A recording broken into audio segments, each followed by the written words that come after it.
Weird. Like I'm like,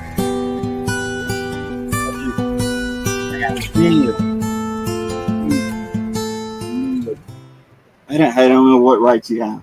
I got all of them. I don't think so. Hello and welcome back to another show of Unchained with me, Paul Gomez, and Hardest working kid in comics. a little loud. I'm sitting right here. You got to work on that. I got to go. You got to work. My armrest. You got to work on that break in between there, okay? What are you talking Yeah, you wait like 30 seconds. It's Dylan. Hardest working kids in comics are Dylan. All right, guys, we got a great special guest, but before we get to that, I do want to bring up one or two quick subjects. If you could.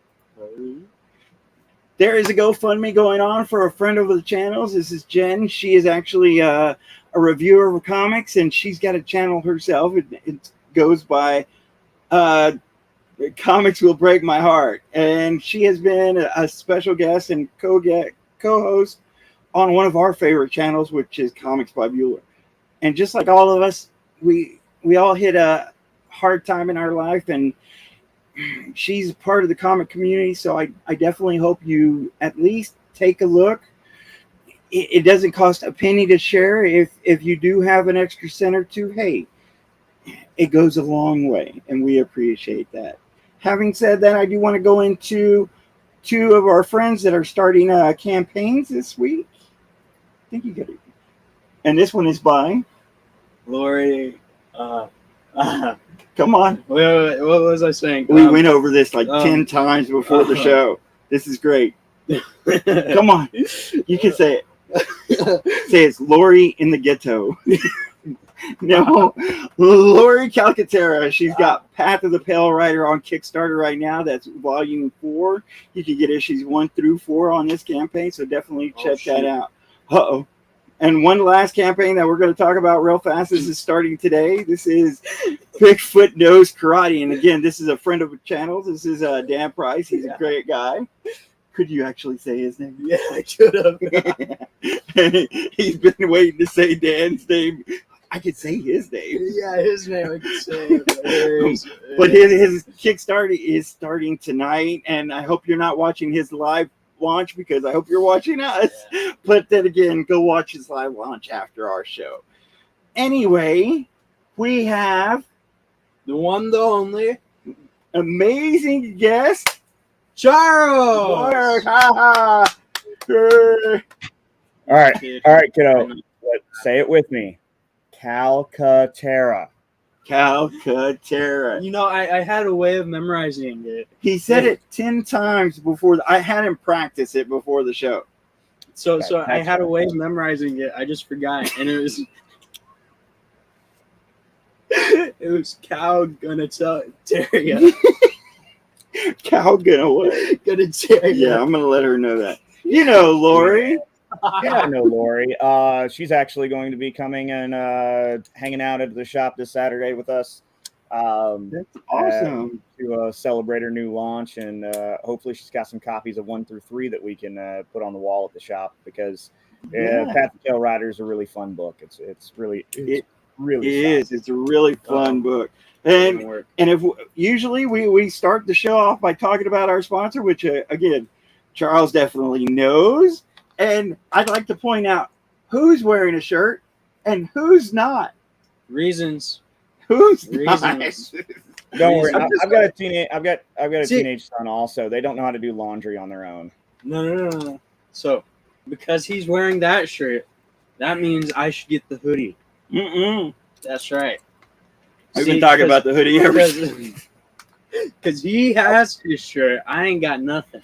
I'll bring it. Y'all are going to be at Cowtown, right? No, we're not. Oh, yeah, that's right. Cowtown sold out really fast this year. It did. Cowtown is one of those things that it seems pretty small, but it blows up pretty big. It's a great little con, and I'm excited for that one. We've been on a con hiatus for a little bit. Cowtown's a great show. It was just one of those things that you got to pick and choose a show sometimes, and you know, every once in a while, whenever you're in the middle of picking those shows, you kind of forget about some of your favorite shows that you go to, and it just so happened that I kind of missed the bus.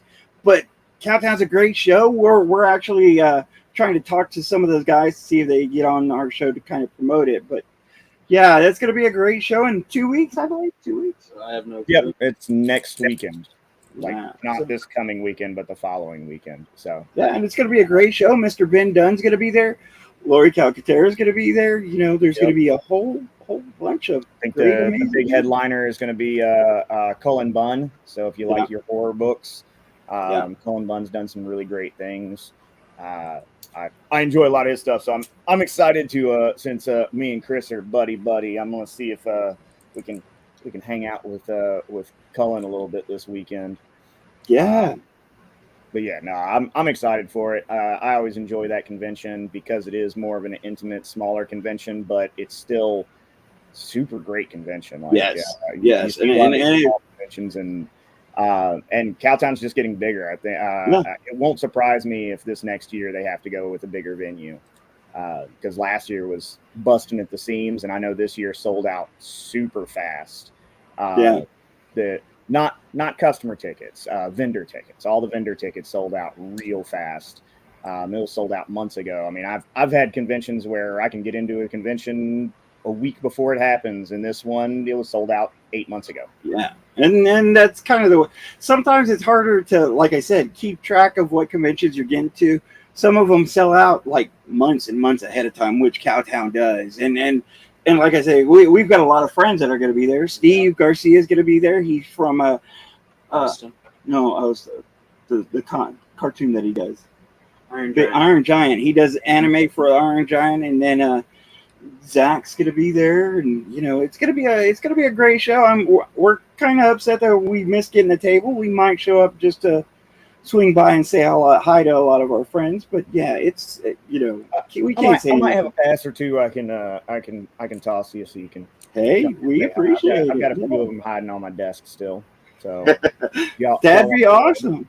But speaking, let's put Cowtown to the side. I usually, like I said, talk about our sponsor, great sponsor, which is Geek Out. If you'd like to talk a little bit about that before we get into our topics, what's going on at Geek Out? Okay, so Geek Out, we are a place like no other. We are a comic and gaming shop in Burleson, Texas, which is just south of Fort Worth. So if you're in the Dallas-Fort Worth area, it's pretty well located on the south side of Fort Worth. We're right in the middle of Old Town, so we got a bunch of food and events and stuff like that happens all around us all the time. Big, almost 6,000 square foot store. Half of it's retail, half of it's gaming space. We have a huge Magic following, a huge D&D following, huge Yu-Gi-Oh!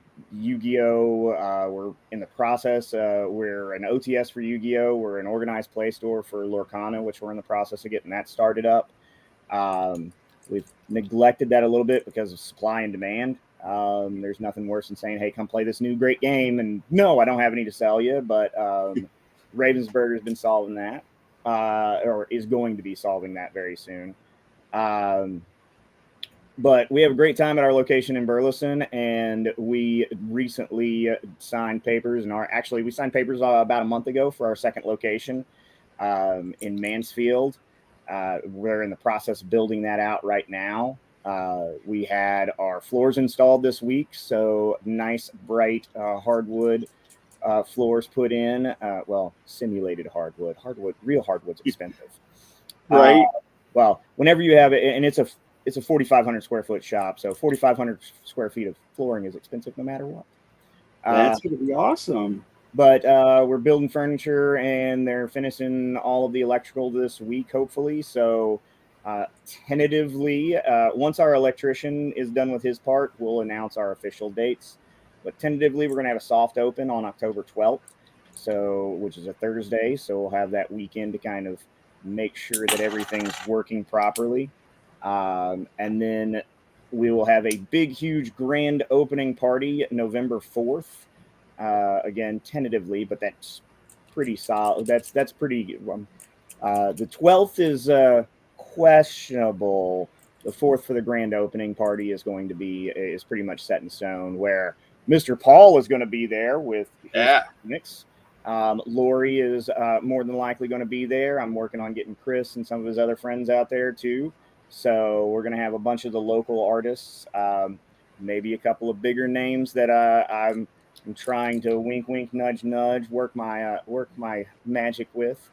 We're just going to have a huge party that November 4th all day and bring it in. And we've got a lot of stuff partnering with we're trying to basically in the 7 years that we've been around in Burleson, we've become a mainstay for the city. We're very involved in the community.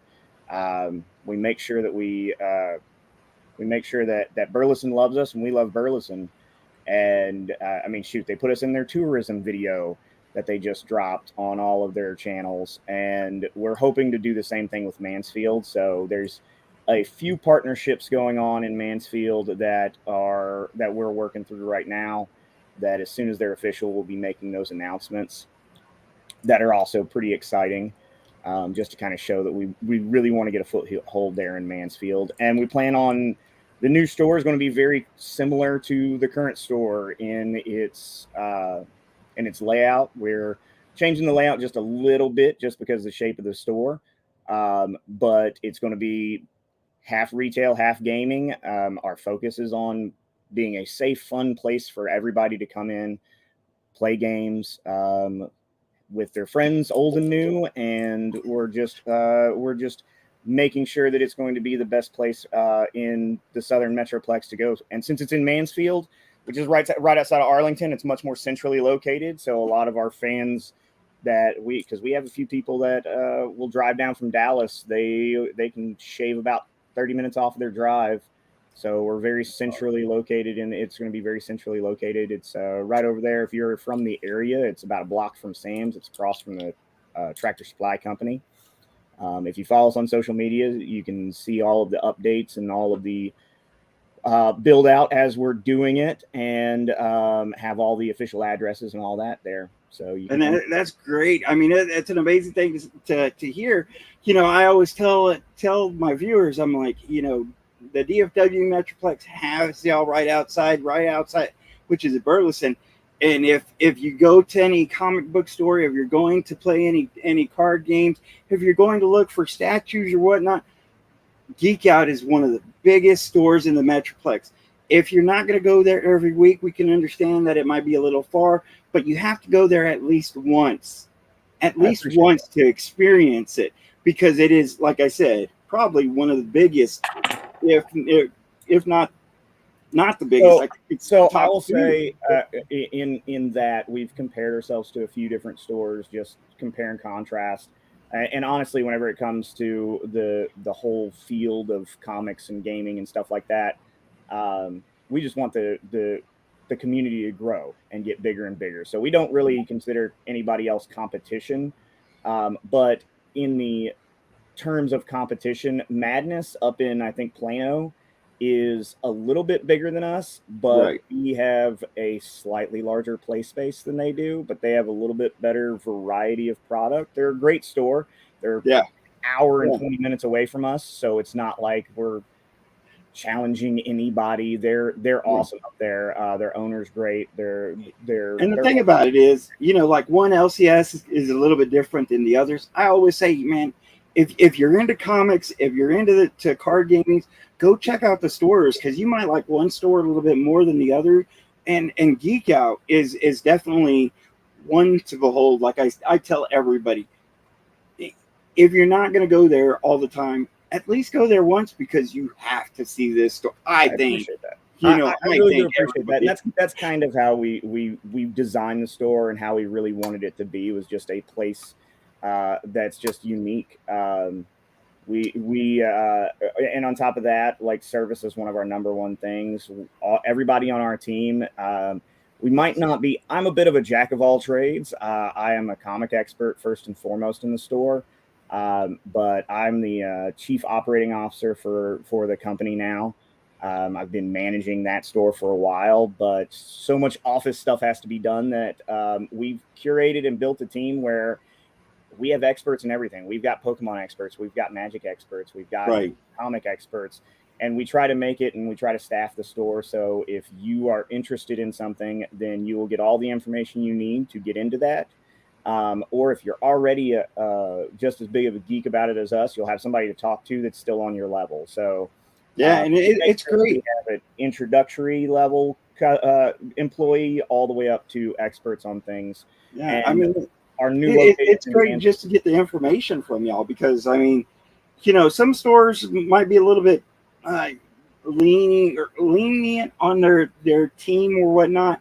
They might not have as many people, and y'all have such a great diversity. I love that. Let's get into some topics, if you don't mind. Well, let me say one more thing about our shop in Mansfield, and then we'll talk about whatever you want to talk about. One of the things that we, like I said, our team is very important. Our team is what has really grown the business for us, making sure you have the right people in the right place. And our team over in Mansfield, everybody but 2 people are promotions from within. So our manager, Robert, he has been running all of our operation stuff on the from what we dubbed the dungeon at our main location, and he's going to be dealing with the operational stuff over there to make sure that it's running nice and smoothly. And then Chandler is going to be his assistant, and Chandler's one of our top comic experts, and he's also a magic expert and has pretty good working knowledge in just about everything. So he's going to be over there running that. So, and then we're also taking a couple of other very knowledgeable employees, moving them over there from part-time positions in Burleson to full-time positions in Mansfield.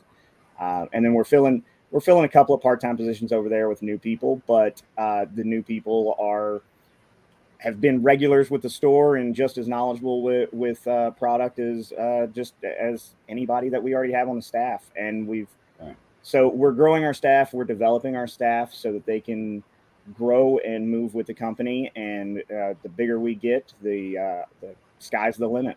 Yeah, it's definitely felt like a family every time we've gone over there. We love hanging out with you, and we love hanging out with Chandler, and all of the crew there. So it's a great thing to hear that it's expanding, getting bigger, and new stuff on the horizon. Absolutely. All right, so now that I've plugged my store thoroughly, what would you like to talk about, my friend? The first topic we got real fast, we're going to jump into it, is... Drum roll, please. Anyone? You're supposed to throw the picture takers? up. Oh, the picture. Technical difficulties. So this past week, we had a big announcement by a creator. No. This one. Yeah.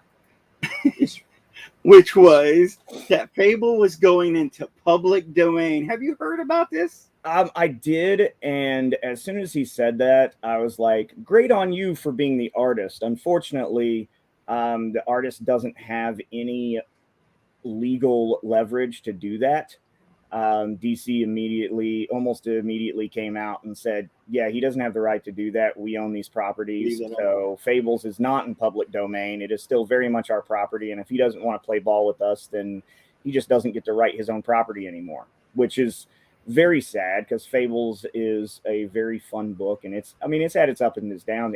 Any book that's been going for 20 years has, of course, had some misses.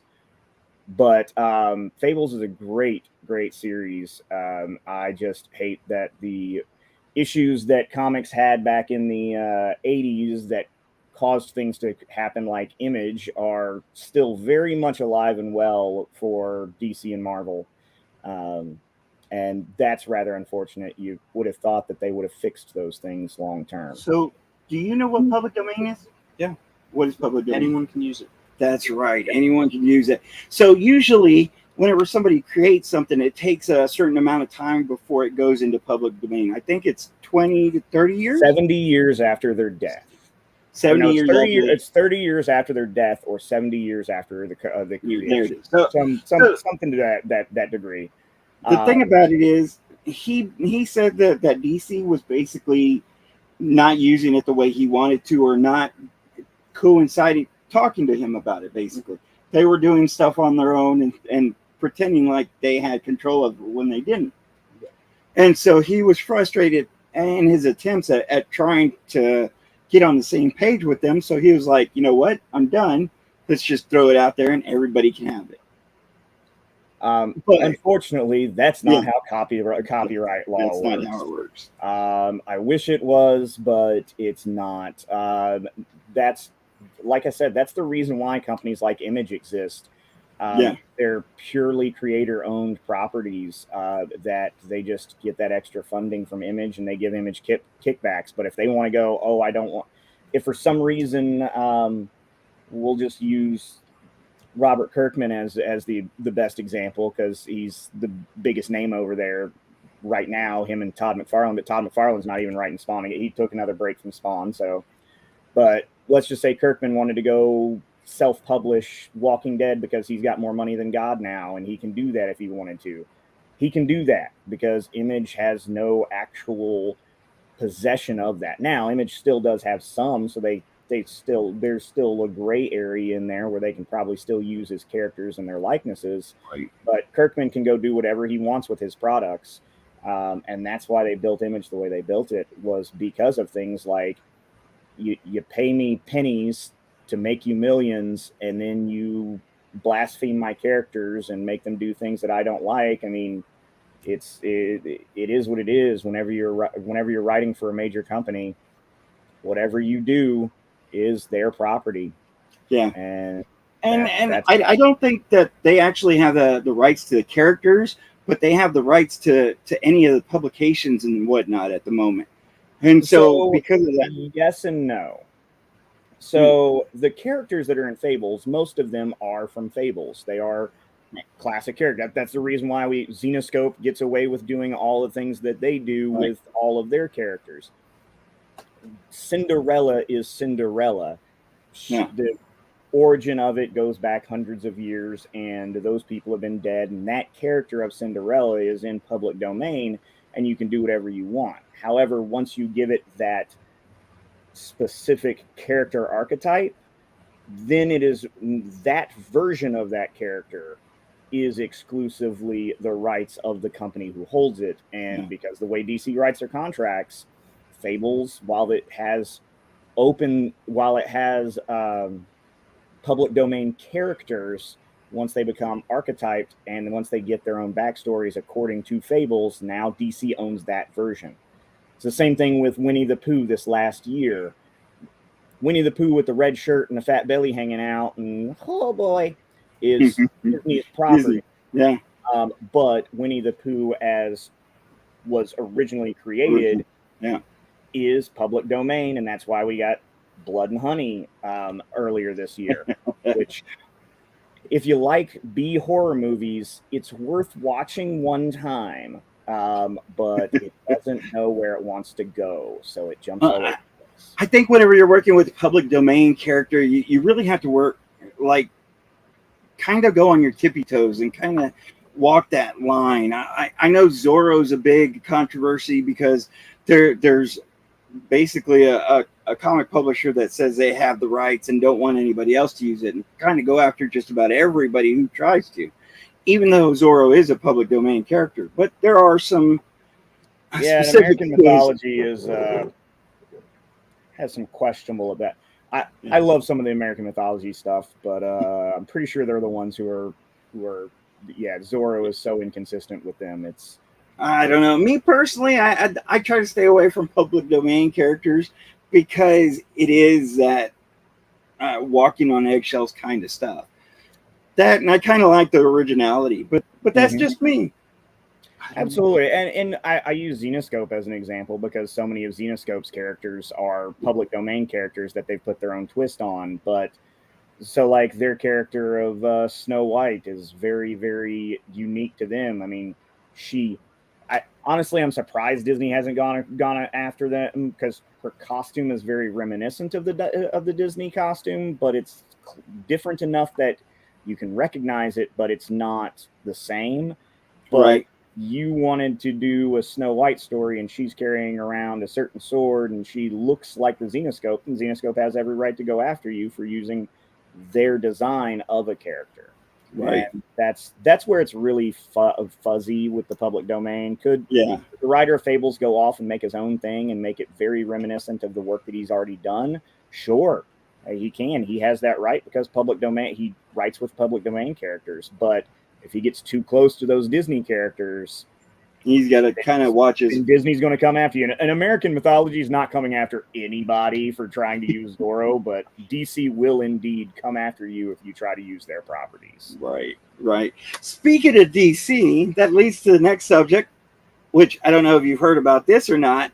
Alan Moore is basically telling DC he doesn't want any of his profit from the movies or film or TV, because he feels that it's not following his property. Yeah. Alan Moore has been fighting with DC for the better part of the last 25 years, probably longer than that.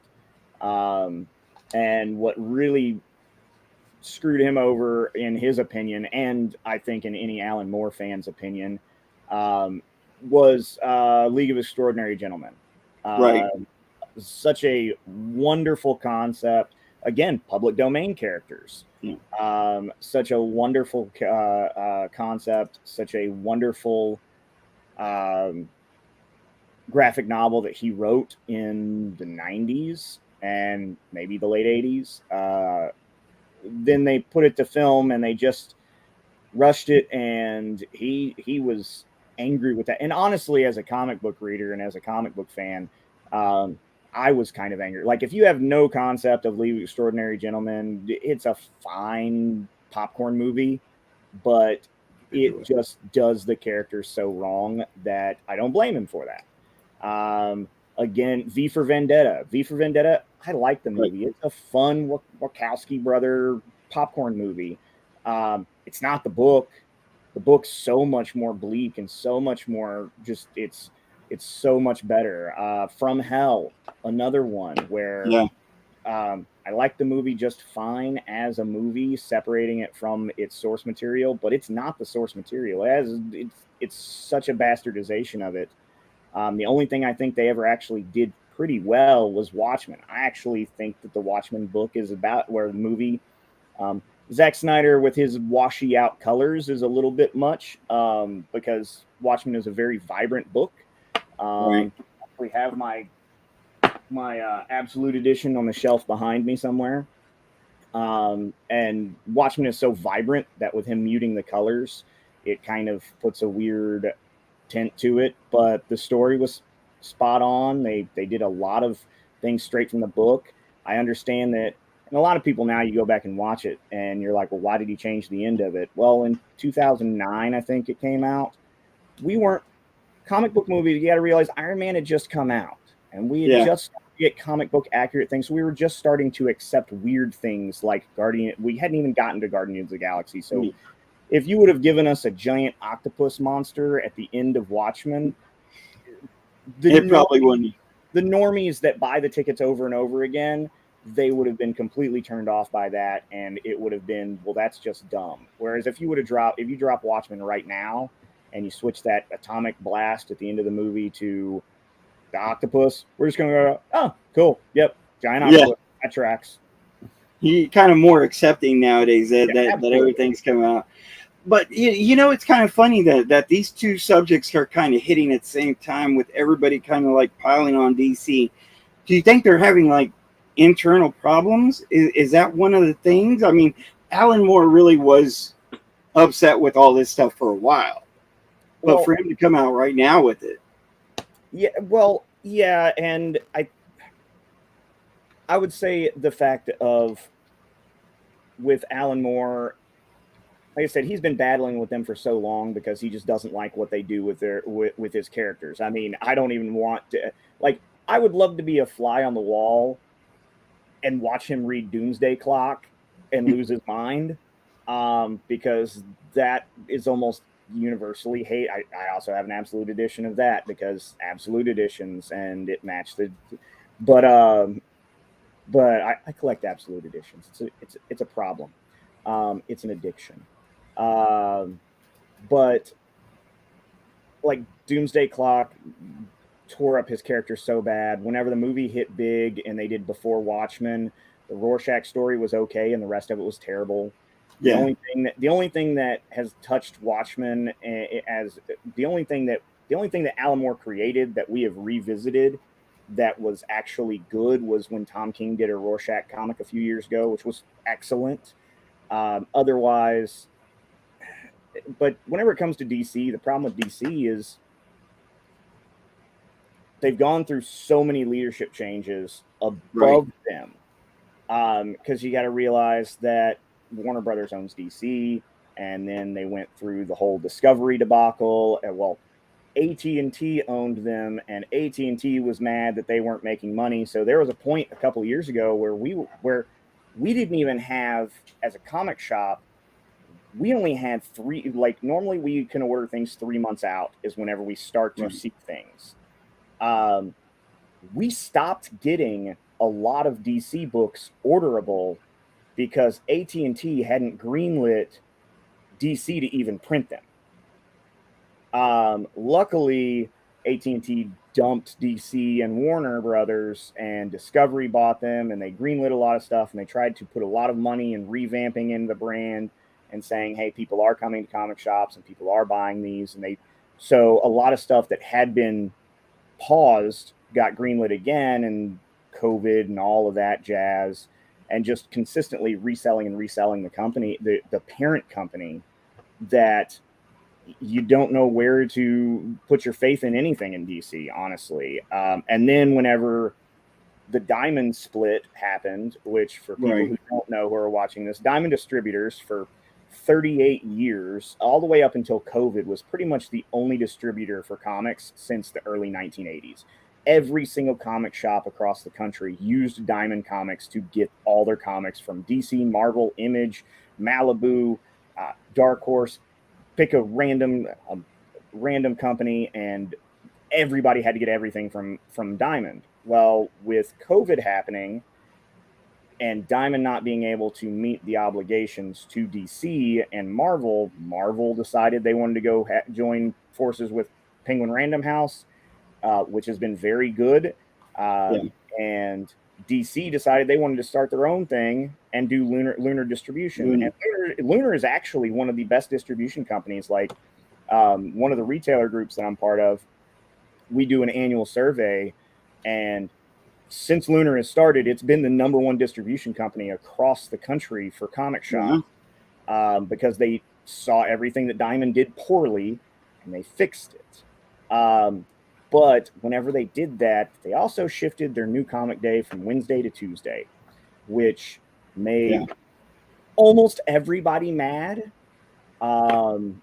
because there's a lot of comic shops. Like, we are a large comic shop. I have a 20-person staff, about to open a second location where I'll have about a 25-person staff. Most comic shops are mom and pop shops where they have 2 to 3 employees max. So if you throw that workload on me to do an extra day of comics, so now I have to open early on Tuesdays because I mean, comics were our special brand of paper crackheads. We want those books the minute they come out sometimes, especially the big ones. So it just added a lot of pressure on shops to go, oh, well, is this out? And then with more studios leaving Diamond and going to Lunar, it's like, okay, is this a Tuesday release? Is this a Wednesday release? Am I going to be in trouble for breaking street date on this or that? And some companies are like, yeah, street date. And some are like, if you put that out before Wednesday, we're going to take all your comics away from you. And so just there's a lot of moving parts with DC that has made it very difficult to have faith in what they are doing. They've rebooted we can go all the way back to New 52, or whenever New 52 happened back in 2011 with the reboot of DC Comics, where they wiped everything away.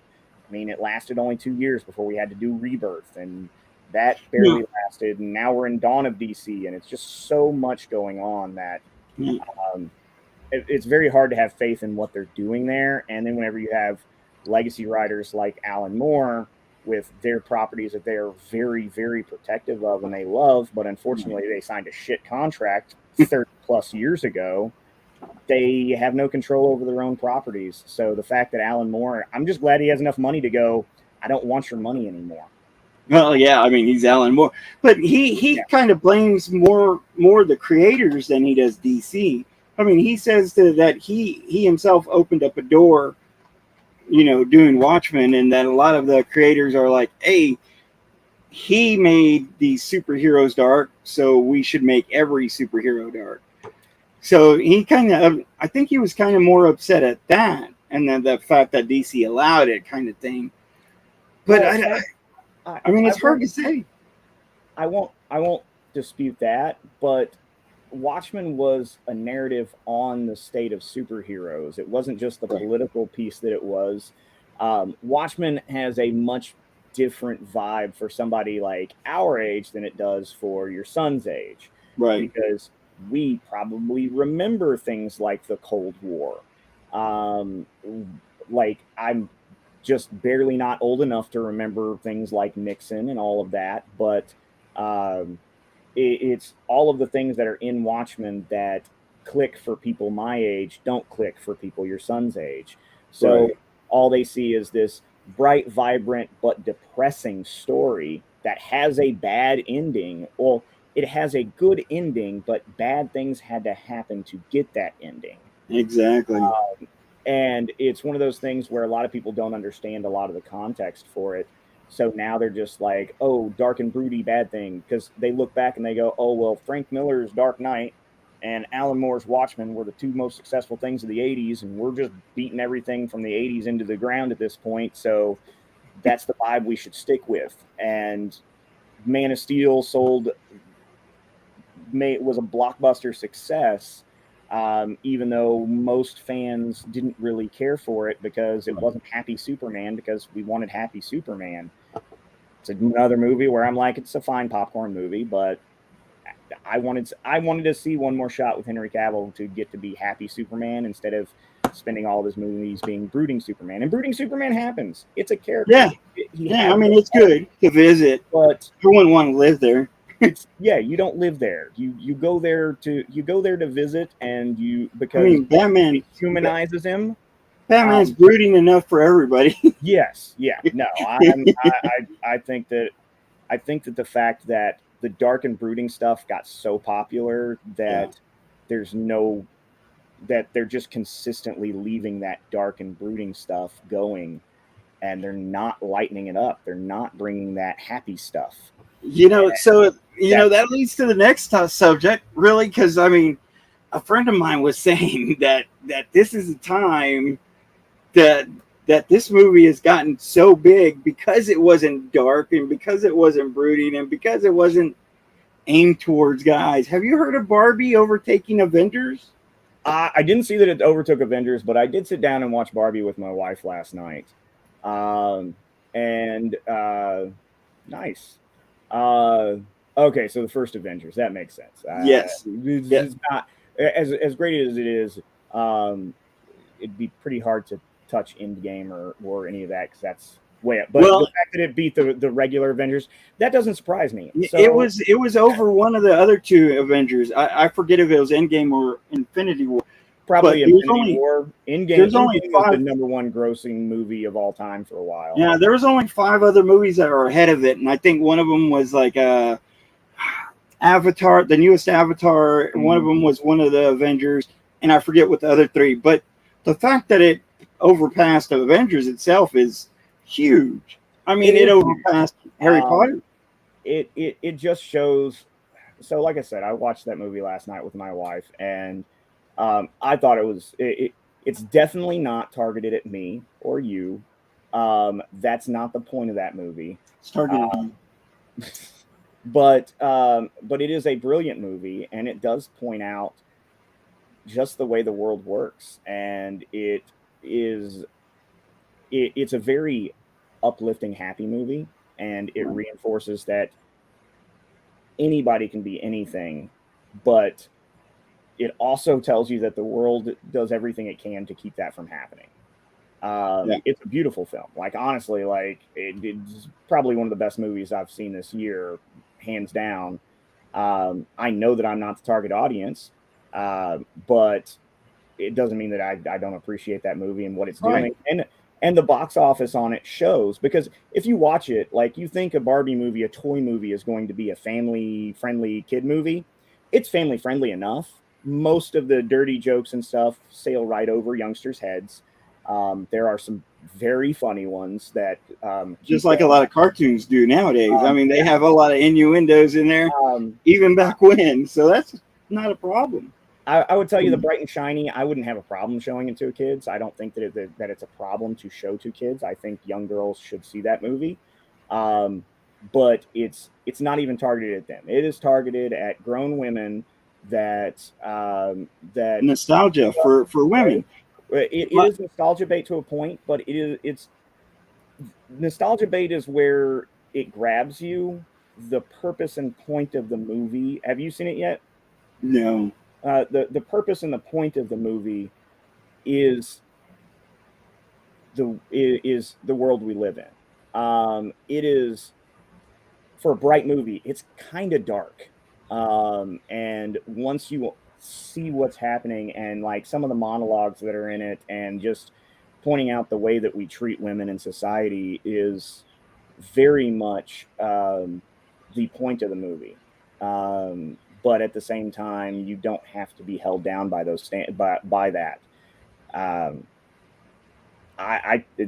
It's a great movie. I am happy that it surpassed Avengers. I'm happy that the actors and the writers and everybody are getting the credit they want. What I am not happy about is the fact that because it is so successful, they're going to do what they always do, and they're going to taint it. And they're going to make sequel after sequel after sequel, spinoff after spinoff, and they're going to you never know. You might see She-Ra, you might see Gem, you might see some of this other stuff. We've already seen a Gem movie.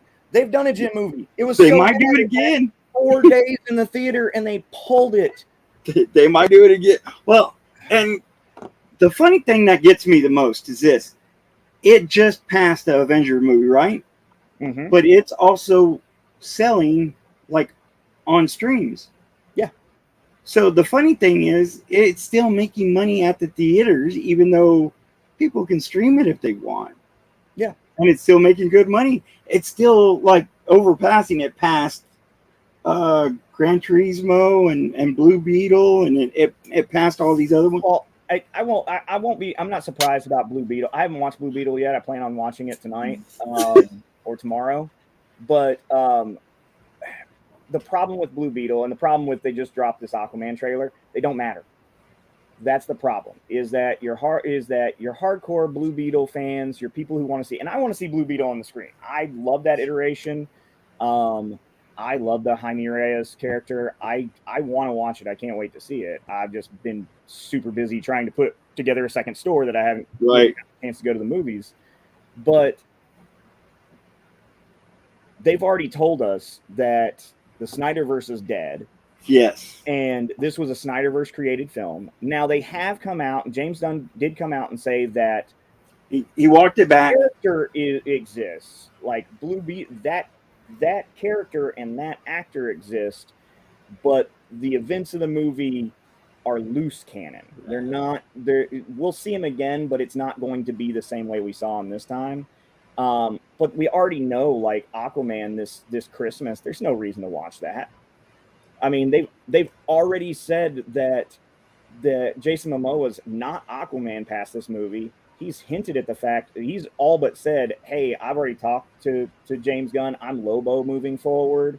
So I don't know how much of this is true because I've only seen an article or two, but a lot of people are saying it's either going to get delayed or get canceled. And I kind of find that crazy because it's already done. So same thing with like Batgirl was done.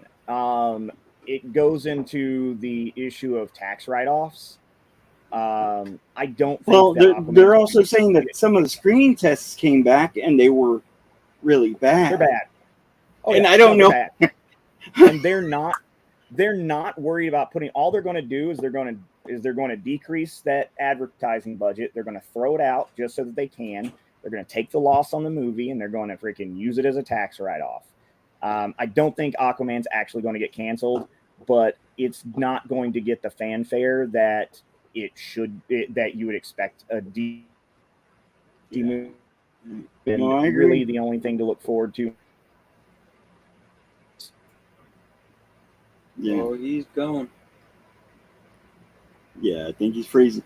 But yeah, I mean, I agree. I don't know what's going to happen with Craven. I think they delayed that. You were frozen there for a second. You're back. Okay, yeah. Craven looks terrible. Craven's going to be another Morbius. Yeah. Oh, it's going to be another Morbius. Yeah. No, it's going to be another come comically on. bad.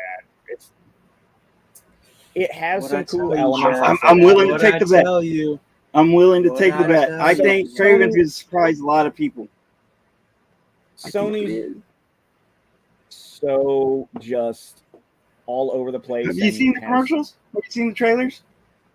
I have. But if you watch the commercials they for look Morbius, great. they look pretty cool too. I think that Sony, the people that Sony has in charge of their movies, especially their licensed movies, Sony Pictures as a whole, fine, great, but their licensed movies, the people they have in charge of their Marvel movies, has no respect for the source material, and they just don't care. And because they make money, they just don't. It doesn't matter. Like the first Venom was a very solid movie. Let There Be Carnage was pure garbage that just disrespected the characters. It just treated like, and that's not Woody Harrelson's fault. Yeah. Woody Harrelson was actually a pretty good Cletus, but the movie as a whole was just a CGI conglomeration of crap. And whenever you put actual we've seen it time and time again. Like you go back, the whole reason why Iron Man 2008 was so popular is because an Iron Man fan made it. The reason why Incredible Hulk was so good was because an obsessed Incredible Hulk fan made it. And whenever you put people that are fans of the source material and love it in charge of it, they respect the source material. They make the changes that they have to make. I mean, you look at Sandman last summer, was one of the biggest shows of the year. And Neil Gaiman had his hand on it the entire time. And he even came forward and said, yeah, we changed some stuff. And the stuff that we changed was because we actually filmed it the way it was in the a couple of the scenes. He was like, we filmed it the way it was in the comics, and it just looked stupid on screen. So we changed it. You have to have people that love and respect the franchises that they're doing. And whenever you get into these, I don't think that they do. I think that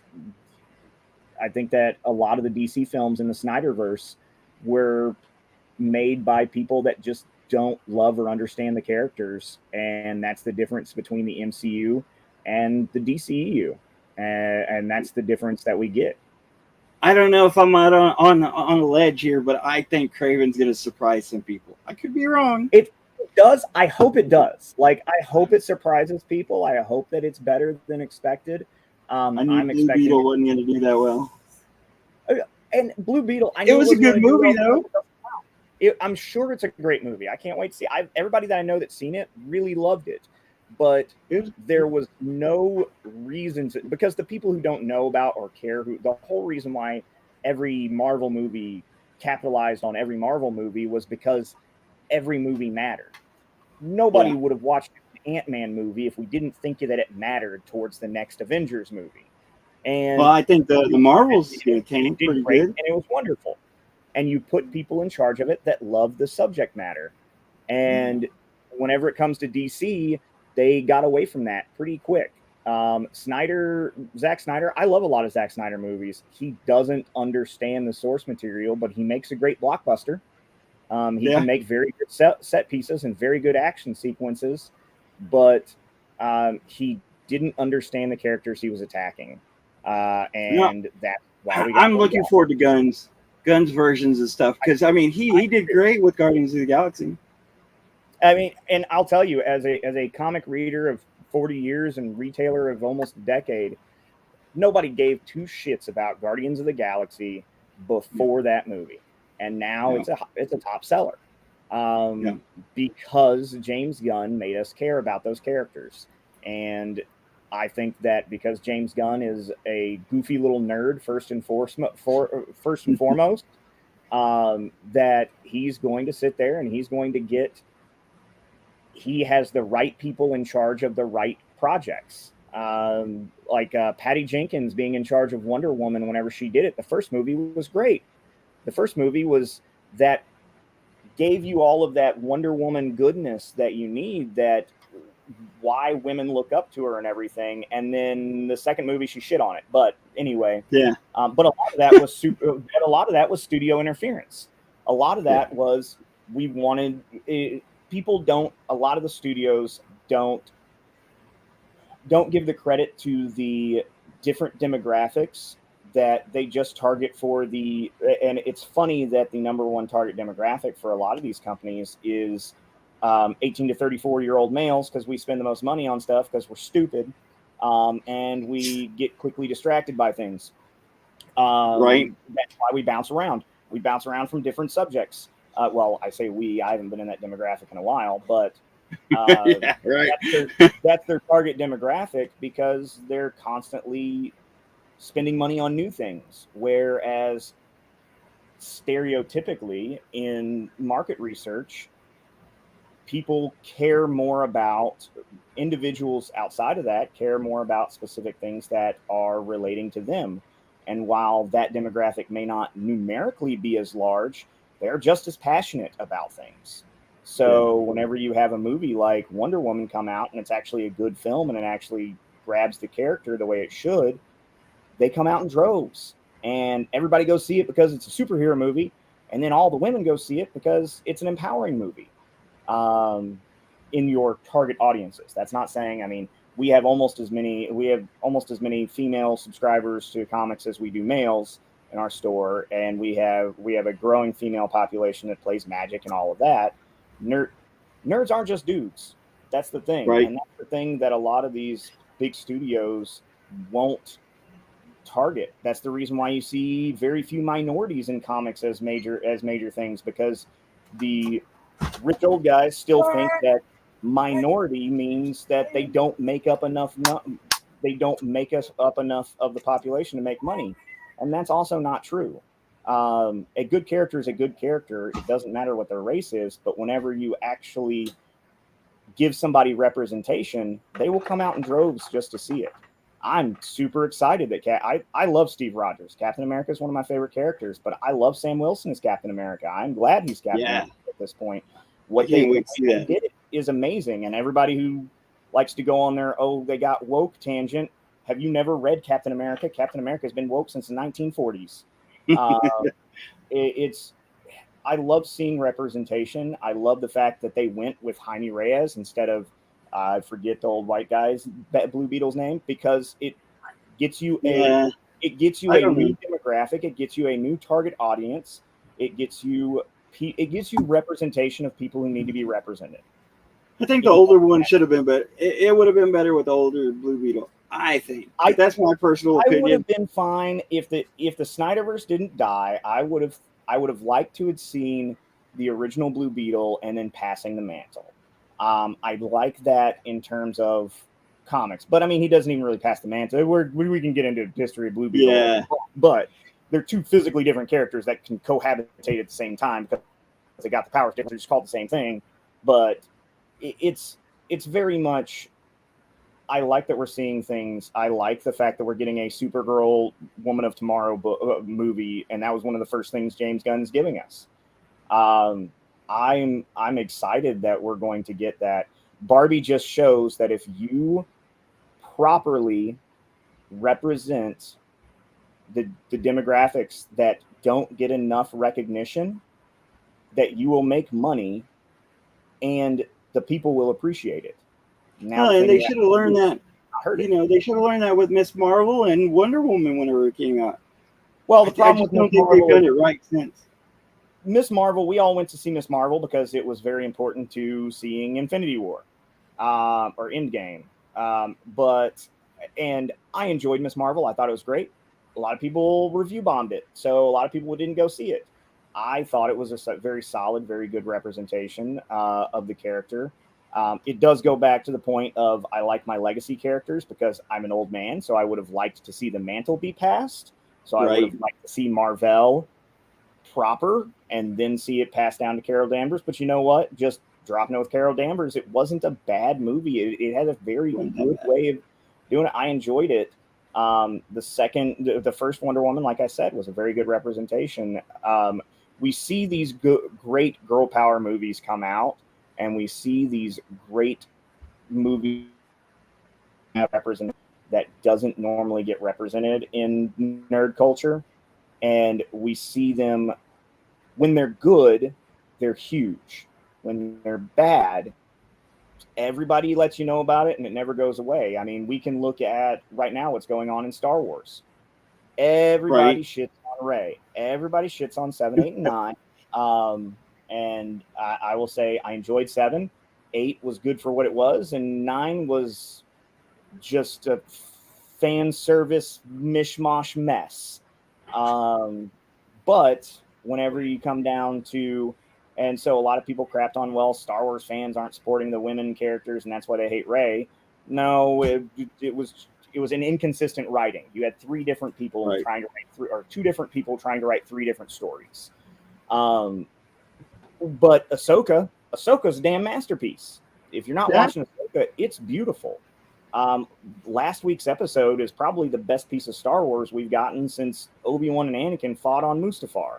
I've heard it was great. I hadn't seen the last episode yet, so I just watched last night's episode, and last night's episode was also brilliant. It wasn't as significant and action-packed, but last week's episode, like, it pulled all the heartstrings and hit all the places, and people love Ahsoka. She's a great character. Rosario Dawson has taken what Ashley Eckstein put into it and just grown that character into her own, and it's brilliant. So whenever girl power characters are done properly, like in Ahsoka and like in Barbie and like the first Wonder Woman movie, they'll make money hand over fist because it's good. You're always going to have the dude bro, Chad bro haters that are going to try to review bomb it because insecurity, fragile masculinity and insecurity, I don't know what for. But yeah, they're brilliant. If it's done right and it's done well, it's amazing. The problem is that 80% of our media that we get, especially in nerd culture, is all geared towards that 18 to 35-year-old white male demographic. And so the other 20% has to either be really good to get it to continue to be represented because of the freaking suits up in the 100th floor, or if it's just mediocre, the Chad bros are going to destroy it. And then sometimes it's just bad, like Wonder Woman 84. Wonder Woman 84, like, undid every great thing that the first movie did. Well, I tell you what, I honestly think whenever they come out with the Gwen Stacy movie, that's gonna be honestly, like, Across the Spider-Verse is so beautiful. The first one was great. The second one made this first one look like a bad movie, as crazy as that is. The second one was so good. I was visibly, like, whenever the to be continued came across the screen, I was like, well, that's some bullshit. I was mad. I think a lot of people were. It was so well done, and it represents so many different pockets, and the fanboys are like, ooh, I get to see this, ooh, I get to see this, but at the same time, you get representation across the board for all of it, and that iteration of Gwen Stacy is amazing.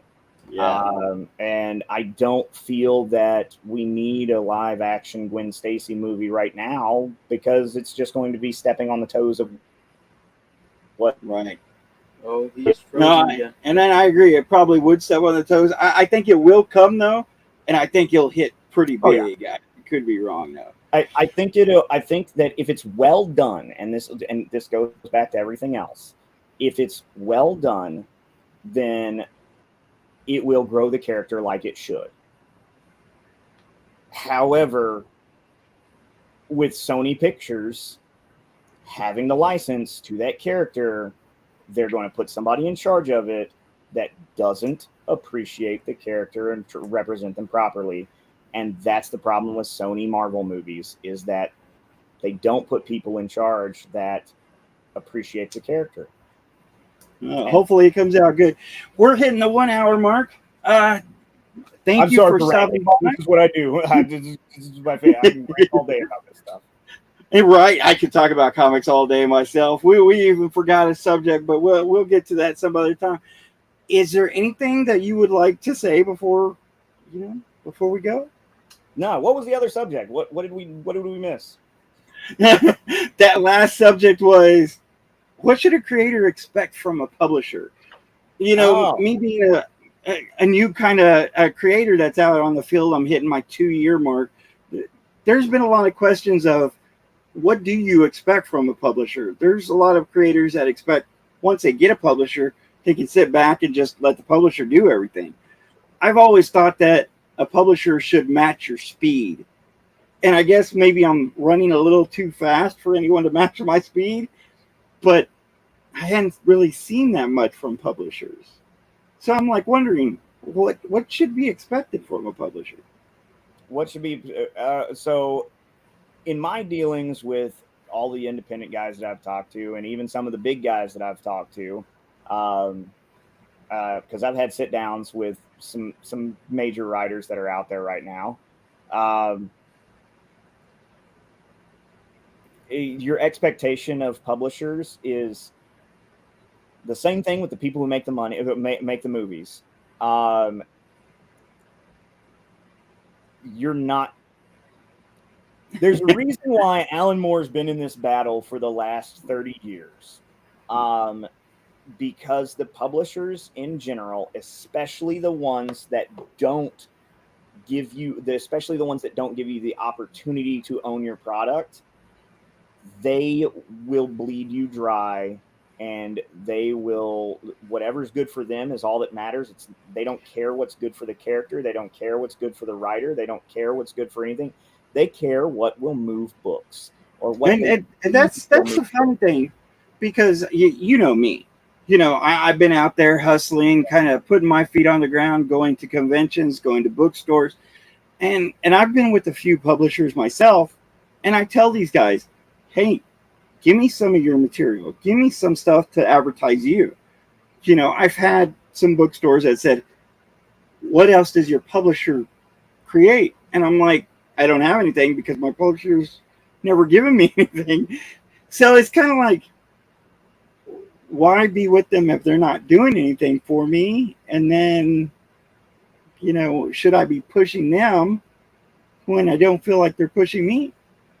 Well, with the smaller publishers, like, and we have mutual friend Chris over at Charter. Chris has a very specific vision of what he wants his books to be, and what he wants his brand to be, and he does that very well. And if your brand doesn't align with his brand, then it's not a priority, and that's completely understandable because he has a brand, and that right. And I can understand that. Honestly, I've come to the point with the number of people that I deal with, and the diversity of the people that I deal with at the different levels, is one of the reasons why I drop anything and come to see what you're doing a lot of the times, and have conversations with you, is because I like the fact that that you are controlling your product. I'll tell you right now, PTSD is a great book. Countless people have told you that. A big publisher wouldn't print that. They wouldn't. No way in hell. And because it's not their brand. You could probably get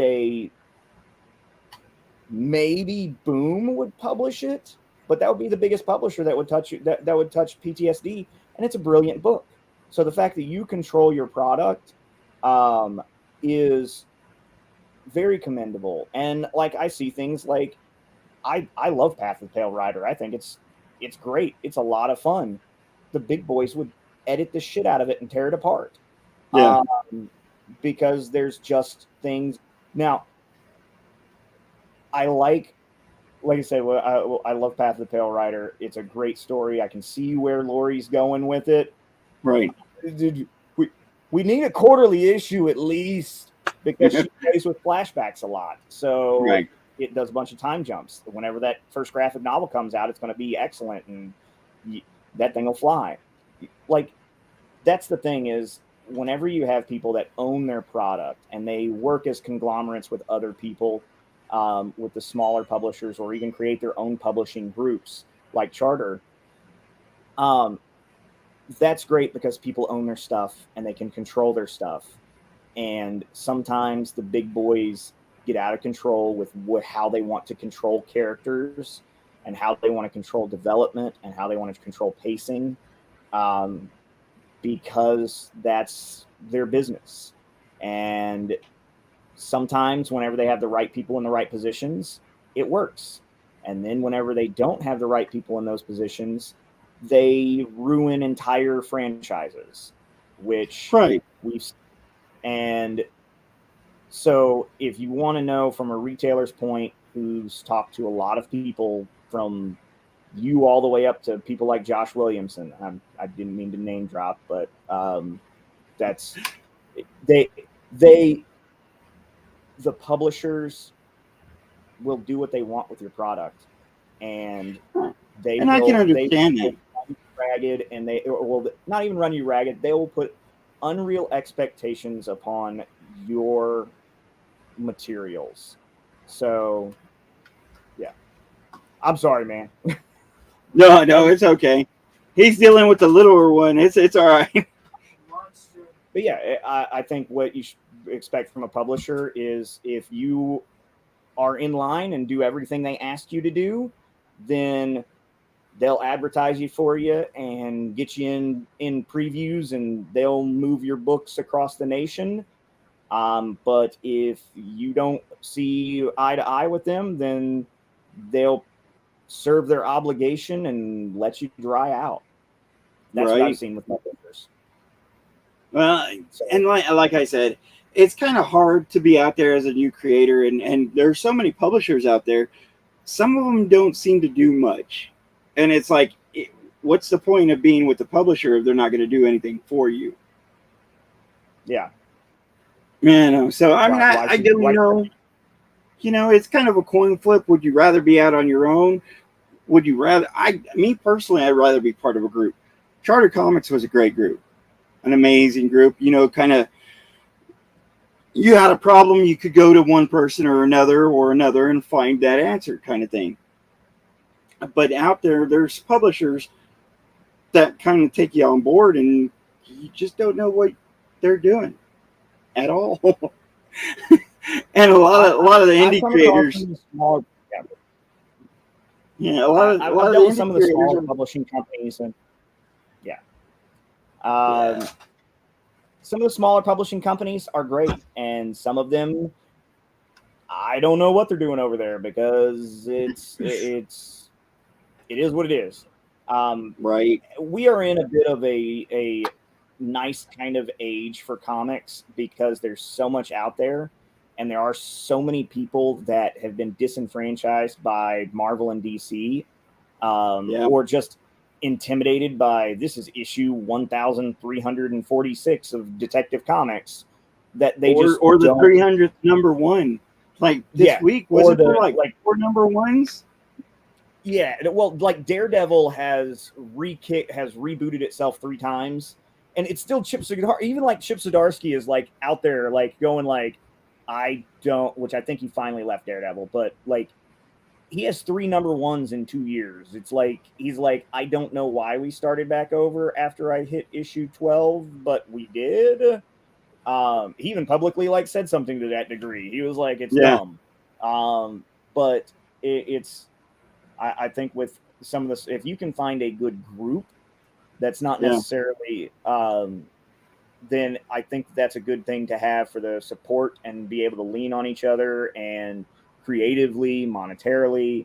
But because we have such a disenfranchised group of people from DC and Marvel, we're getting so many great third party and so many great like people like yourself that are just, well, that book took a shit that I loved, so I'm just going to go write my own thing and make it awesome. So yeah, I see that there's so many people out there, and Kickstarter makes it so much easier for a lot of people to be able to do those things online, like digital formats, PDFs, all that makes it so much easier to get that information out there that you can really find a better foothold on your own sometimes than doing something for the big boys. Right. So your publishers are not always, it's a double-edged sword. Yeah, you might get a little bit more exposure, but now they control what you do.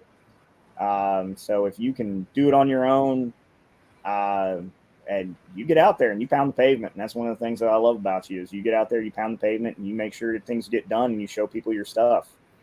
I try my best, and I don't hide it from anyone. One of my main goals is to get into Diamond because I feel it does open a few doors. It's not necessarily that I want all my books with a big publisher or whatnot, but I would love just to have that say, hey, I am in Diamond. Here is kind of like one of my books. So I'll tell you this, Paul. Since the Diamond split, since Lunar and Penguin Random House, Previews is sad. Previews is a sad book now. I used to get excited at the beginning. I used to get excited the last week of the month whenever I would get previews in, because you would get to see all the new things. Now, I love Boom. It is like right now of the publishers, it is my favorite publisher. I love Boom. I'm excited with a lot of the stuff they're doing, but Boom is the biggest publisher in Diamond now. Like that's it. Like Dark Horse left them, Image left them. Like now Previews is nothing but you got Boom, and then you get all the weird stuff, and that's Previews now.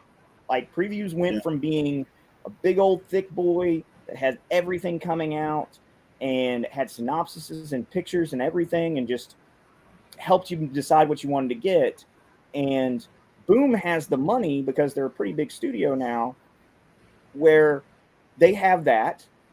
And then the entire rest of it is the little tiny paragraphs that nobody actually reads because there's so many of them and it's so fine print and it's just buried in there. I'm sure there's people that read them. But honestly, 2 years ago, if your goal was to get into Diamond, 100%. So what's the best way to get into an LCS now? What's that? What's the best way to get into an LCS now? The best way to get into an LCS is exactly the way that you got into mine. Beg and plead. Hey, you didn't have to beg and plead me. You showed me your stuff. You gave me a couple of copies. I sat down and read it. I loved it. So then I bought a stack of them.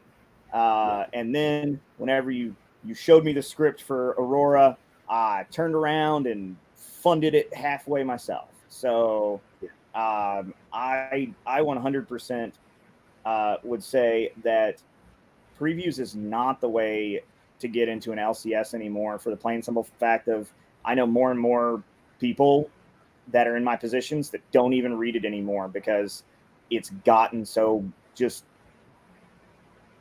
nothing. And I don't know if Boom is going to be leaving Diamond soon, but I have a very strong suspicion that once their contract ends with Diamond, they won't renew it. Right. Diamond is flailing at this point. The fact that they wouldn't, like, one of my friends, one of our friends was talking to me. They passed on putting his books in Previews, and I was like, "There's nothing in Previews anymore. Why would they pass on your books? It's ridiculous." But yeah, no, I would tell you that the best way is keep doing what you're doing, hit your conventions, drop off a copy or two at your LCSs, let them hit you back. Every time one of these big conventions comes up and you're sitting there at your booth, drop a copy of your book off at each one. One of the things I was talking to Lori about, and I know printing stuff up just to give it away gets pricey. Right. I talked to Lori and came up with, what if you just make postcards with QR code that just takes you to the PDF of issue 1? Oh yeah, she told me. She told me this. Give me that, and that way I can be like, yeah, no, it's independently printed, so it's not that normal $4.99. It is an $8.99 book on my shelf, but here's a PDF of that. And for you, since you have Cryptic Haze, Bushibu, PTSD, since you have those things, you QR code to a PDF to the first 5 pages of each of your books. Yeah. To grab people. And you give those to every single comic book person there. Not necessarily every single fan, because you want the fans to buy your books. But if you give it to every single comic book company, or even, like I said, if you're just going to give it to the comic book company, you give it to every single vendor, because there's comic book vendors that are from Washington State there. Like you go to like Fan Expo, Fan Fest, stuff like that, and you've got the professional comic book vendors that all they do is travel the freaking world, travel the country, setting up their boxes of back issues. You give it to every single comic book company or comic book salesperson. Let them read your shit, and if it's something that they feel, if it's something that they connect with, they'll buy it in a heartbeat. They'll like. Yeah, no, I agree. And that's the thing, is getting your material in people's hands. All right. So, like I said, is there anything you want to let everyone know? We can keep talking after this. Anything you want to let everyone know? Just if you don't follow us on social media, check us out on social media. Facebook is our most active thing, but we do have Instagram and TikTok and all that, which is growing steadily. It's just Geek Out Burleson or Geek Out TX, depending upon which one. I always forget which one's which. One of them's Instagram, one of them's that. I need to memorize that. But if you just go to geekouttx.com, it'll give you a link to all of it. And with the new store launching, we are launching a new web store briefly after that. We're transitioning to also, because Diamond doesn't rule the world anymore, with the new location, we're transitioning to a whole new inventory and sales system. And whenever we do that, the vast majority of our inventory will be shifted to online. So our comics, our collectibles, our trading cards will start to pop up on various online channels. So geekouttx.com is the easiest way to find all of our stuff. If you're in the Metroplex, come see us. If you are on the east side of the Metroplex, in a couple of weeks, Mansfield's not a far drive from you. Go check us out at Mansfield.